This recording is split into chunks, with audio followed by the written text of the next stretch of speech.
our brain has evolved to discard information that it thinks has no relevance. जितने साल मैंने पढ़ाई की, जितना पैसा मेरे माता पिता ने मेरी पढ़ाई पे खर्च किया, जितना पैसा मेरे ट्यूशन पे मेरे माता पिता ने खर्च किया, अगर मैं पढ़ने नहीं जाता वो सब पैसा बचता और मैं उससे कोई धंधा और व्यापार करता तो करोड़पति होता। गलती से भी ये मत सोचिएगा कि दिमाग वाले लोग बहुत कम होते हैं और वही आगे बढ़ते हैं। दिमाग वाले अधिकांश लोगों को बचपन में ही खत्म कर देने की साजिश दुनिया भर में चल रही है।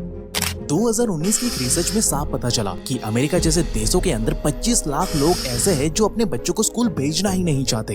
जब इस रिसर्च को 2 साल के बाद वापस से दोहराया गया ना, तब ये नंबर 31 लाख पहुंच चुका था, यानी कि 31 लाख। और इनमें से ज्यादातर पेरेंट्स ऐसे हैं जो खुद टीचिंग के प्रोफेशन से जुड़े हुए हैं और ये नंबर हर साल बढ़ता जा रहा है। US there are more than 5 lakh people who don't send their children to school. Ironically, mostly all teachers, because they know how screwed up the system is.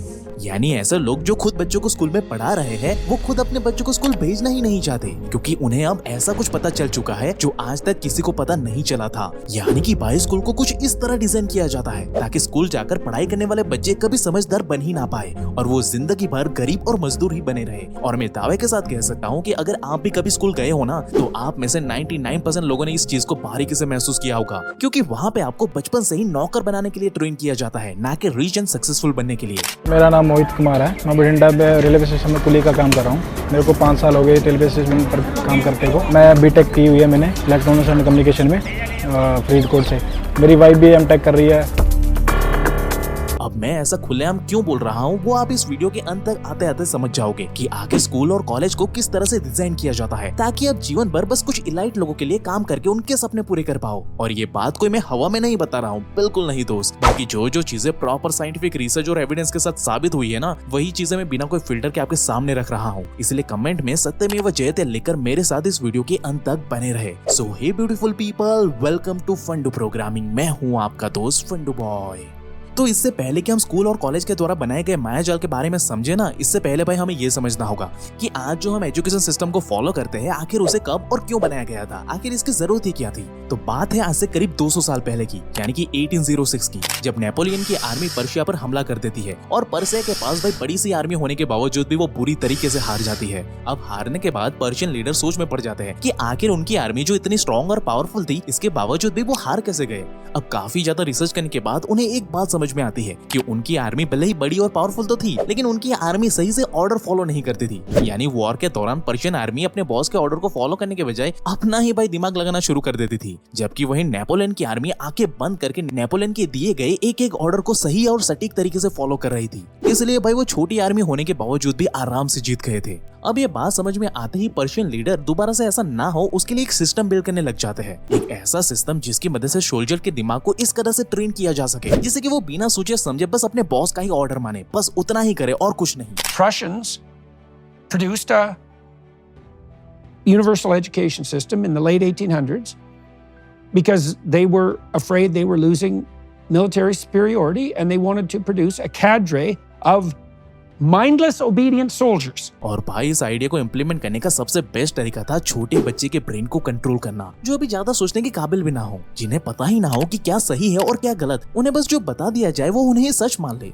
और भाई इस तरह से पर्शिया के अंदर पहली बार जन्म होता है पर्शियन एजुकेशन सिस्टम का, जहाँ पर्शियन लीडर 8 साल के स्कूलिंग सिस्टम को क्रिएट करते हैं, जहाँ 5 साल से लेकर 13 साल के बच्चों के लिए एजुकेशन को कंपलसरी कर दिया जाता है। कोई छुटकारा ही नहीं है वहाँ पे, आप कुछ भी करके इससे बच नहीं सकते, आपको स्कूल जाना ही पड़ेगा। ऊपर से इन्होंने चालाकी ये की कि इस सिस्टम को पर्शियन लीडर ने लोगों के सामने कुछ इस तरह से प्रमोट किया कि लोग ये सोचकर अपने बच्चों को खुशी खुशी वहाँ पे स्कूल में भेजने लगे कि भाई हमारा बच्चा ना आगे पढ़ लिख कर एक बड़ा आदमी बन जाएगा। लेकिन उन बेचारों को तो पता ही नहीं था कि असल में ये एजुकेशन सिस्टम उनके बच्चों के दिमाग को खोखला करने वाला था। और भाई वही हुआ, पर्शियन एजुकेशन सिस्टम के अंदर सिर्फ उन चीजों के बारे में पढ़ाया गया जिससे सिर्फ पर्शिया के पूंजीवादी लोगों को फायदा हो, जैसे कि बेचारे भोले भाले मासूम लोग अपने दिमाग का इस्तेमाल करने के बजाय गुलामों की तरह बस ऑर्डर फॉलो करना सीख जाए, बस इतना ही। और पर्शिया अपने इस प्लान में भाई पूरी तरीके से कामयाब भी रहा।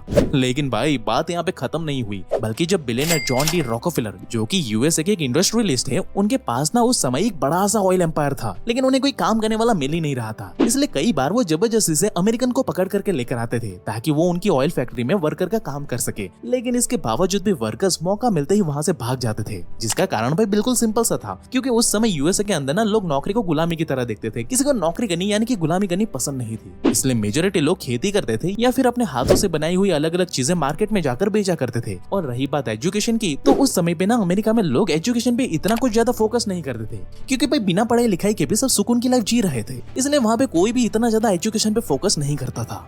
इसीलिए रॉकफेलर ने एक चतुराई भरा प्लान बनाया। उन्होंने डिसाइड किया कि वो अमेरिका को फ्री में एजुकेट करेंगे, लेकिन उन्हें उतनी ही शिक्षा दी जाएगी जितने में लोगों को एक अच्छा वर्कर बनाया जा सके, ताकि लोग उनकी फैक्ट्री में चुपचाप से 8 से 10 घंटे काम करें, वो भी खुशी खुशी।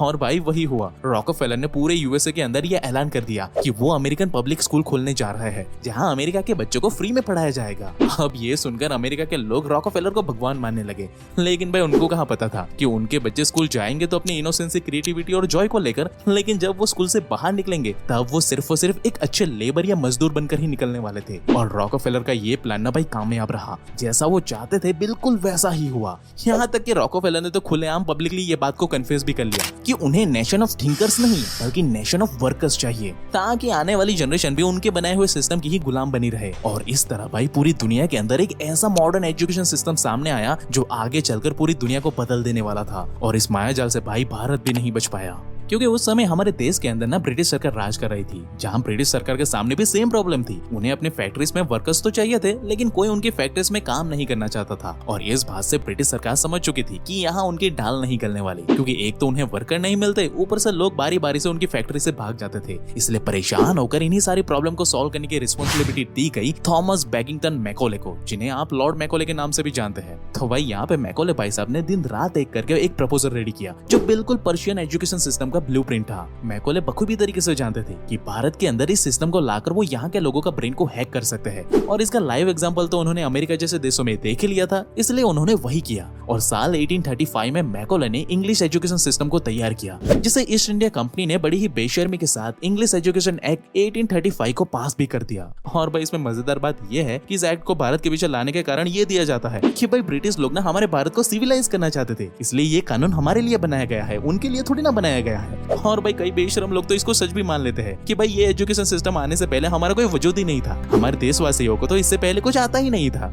जबकि भाई ये लोग हमारी हिस्ट्री को भूल जाते हैं। जिस वक्त ब्रिटिश लोग ना कबीले में रहकर आपस में लड़ रहे थे, जिन्हें कपड़े पहनने का भी भान नहीं था, उस वक्त भाई भारत अकेला ऐसा देश था जो सबसे पहले और सबसे बड़ी यूनिवर्सिटी चला रहा था, जहाँ लोग mathematics, medicine, politics, welfare, astrology, music, philosophy जैसे अनगिनत सब्जेक्ट पढ़ते थे। और तो और भाई इस यूनिवर्सिटी के अंदर सिर्फ भारत के ही नहीं बल्कि Greece, Iraq, Nepal, Sri Lanka, China जैसे अनगिनत कंट्री से लोग ना दूर दूर से पढ़ने के लिए आते थे। और उन सभी कंट्री को सिविलाइज करने की जिम्मेदारी भारत के ऊपर थी, और ये लोग भाई भारत को सिखाने के लिए आ गए। और भाई ये बात कोई मैं हवा में नहीं बता रहा हूँ, बल्कि ये नया एजुकेशन सिस्टम बनाने वाले मैकॉले साहब खुद इस बात को ब्रिटिश पार्लियामेंट में कबूल करते हैं कि भाई मैंने पूरे भारत में भ्रमण किया, लेकिन मुझे कोई भी गरीब या चोर नहीं दिखा, और इस कंट्री को हम तब तक गुलाम नहीं बना पाएंगे जब तक कि हम इस कंट्री के स्पिरिचुअल और कल्चर हेरिटेज को पूरी तरह से बर्बाद नहीं कर देते, जिसका प्रमाण आप खुद अपने आंखों के सामने देख सकते हो। अब हालांकि कई सारे पेड मीडिया वाले इस रिसर्च को झूठ मानने में लगे हुए हैं, और इसमें कोई बड़ी हैरानी की बात भी नहीं है, लेकिन इन पेड मीडिया वालों के सारे किए किराए पर पानी फेर दिया धर्मपाल जी की इस रिपोर्ट ने, जो साल 1960 के दौरान लंदन में रहकर ऑफिस का काम किया करते थे, और उनके ऑफिस के काम की वजह से उन्हें ज्यादातर समय ना लंदन की लाइब्रेरी में ही गुजारना पड़ता था। तभी एक दिन उनके हाथ में ब्रिटिश ईस्ट इंडिया कंपनी की एक फाइल लग गई, जिस फाइल के अंदर ऐसे ऐसे सर्वे और रिकॉर्ड्स थे ना, जिसे देखकर भाई लोगों के होश उड़ गए।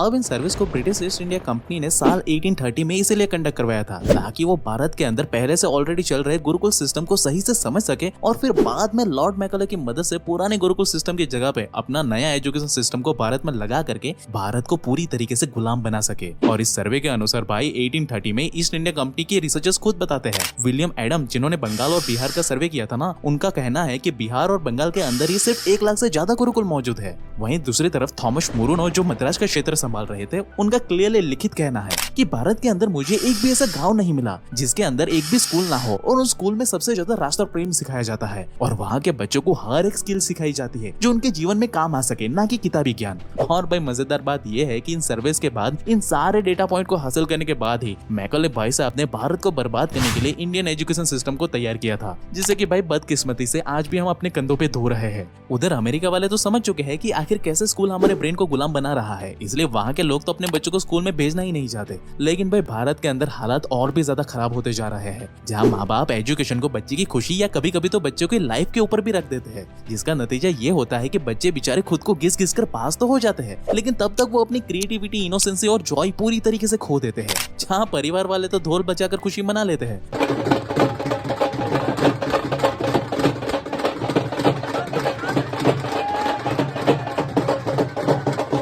लेकिन उधर बेचारे बच्चों को कुछ भी समझ में नहीं आता कि उसके साथ हो क्या रहा है। यानी कि भाई आज भी होता बिल्कुल वैसा ही है जो सालों पहले पर्शिया के पूंजीवादी लोगों ने डिसाइड किया था, बिल्कुल वैसा ही। और ये सब करके मिलता क्या है, एक ऐसी लाइफ जहाँ जॉब मिलने भी मुश्किल होती है, और अगर जॉब मिल भी गई तब भी आप इस पढ़ाई की जर्नी में अपना सब कुछ खो देते हो, जहाँ आपके पास ना तो कोई दोस्त होता है, ना तो कोई रिश्तेदार, और ना ही परिवार वाले, वो भी सब दूर दूर होते हैं अपने घर पे। और बेचारा एक अकेला मासूम एक बंद कमरे में अपनी जंग लड़ रहा होता है। और ये सब करने के बाद मिलता क्या है, बस एक ऑफिस का काम करना आता है और कुछ नहीं, जिसके लिए ही तो आपको सालों से ट्रेन किया जाता है। और बस अंत में बन गए आप सिस्टम के गुलाम, पूरी तरीके से लेबर, मजदूर। लेकिन हाँ, अब आप यहाँ पे पूछ सकते हो कि आखिर इस सिस्टम को फॉलो करने के अलावा हम कर भी क्या सकते हैं भाई। तो भाई साहब, हमने ये वीडियो इसलिए बनाई है ताकि आप इस एजुकेशन सिस्टम को ना बारीकी से समझ पाओ और इस बात को रियलाइज कर पाओ कि अपने स्कूल कॉलेज में बताई गई बातों को रटने के अलावा उन स्किल पर फोकस हमें करना चाहिए जो एक्चुअली में हमें जिंदगी जीने के लिए जरूरी होती है, जो सही मायने में हमें अपने दोस्तों, रिश्तेदारों या परिवार से दूर करने के बजाय जो हमें खुले मन से अपने परिवार के साथ जिंदगी जीने की आजादी देती है। बाकी आप इस एजुकेशन सिस्टम के बारे में क्या सोचते हो वो हमें कमेंट करके जरूर से बताना।